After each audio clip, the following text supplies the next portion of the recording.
Welcome, everybody. In previous sessions, we've covered the major roles of glutathione, those being summarized by the acronym IDEA. Just to remind you, the I stands for the immune system, the D for detoxification, the E for energy, and of course, A for antioxidant.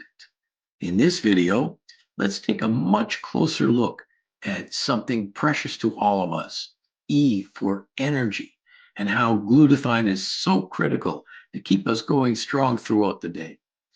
If you want to get more into the topic, feel free to read the chapter on glutathione and energy in my latest book.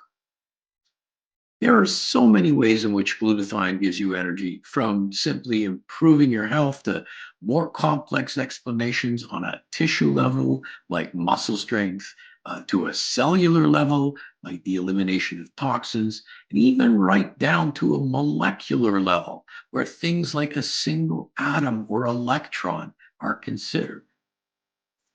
Now, who hasn't felt tired for no reason or didn't wish to have more energy to get through the day or even the next hour?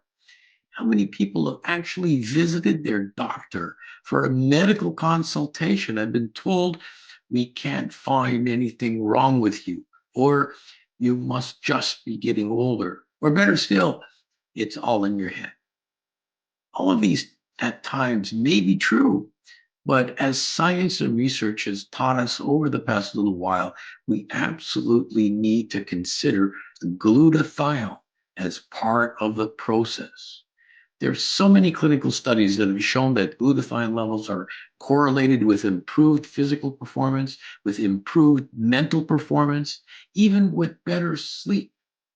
We're going to go much deeper into the actual mechanisms today by which our body, our very cells, derive their energy. So, a little biology lesson would be appropriate here. A body is made up of specialized parts like skin, bones, lungs, liver. Each of these components are constructed of unique tissue, and each of these tissues are made up of specialized cells. So a cell is a basic building block of your body. But this begs the question, what makes up a cell?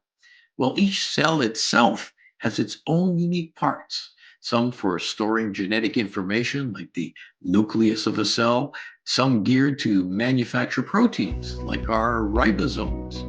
So, is there a cellular machine devised to produce energy? In fact, there is. It's called a mitochondria. Of course, although our mitochondria play a number of different roles, think of these mitochondria like little batteries which are needed to provide power to the cell in which it lives. Cells that sit around not doing much, like a fat cell, have very few mitochondria. Liver cells, which are actively metabolizing biochemicals 24/7, can have thousands of mitochondria because they require more energy. Without getting into a complicated discussion of biochemistry, let's look at a few basic truths about energy production. Whether it's a nuclear station or a campfire, energy production always results in two consequences. Number one, heat, and number two, waste products. Consider a gasoline engine. It requires water cooling, or the engine will eventually overheat, and it requires an exhaust to carry away the burnt fuel. Our mitochondria are not dramatically different.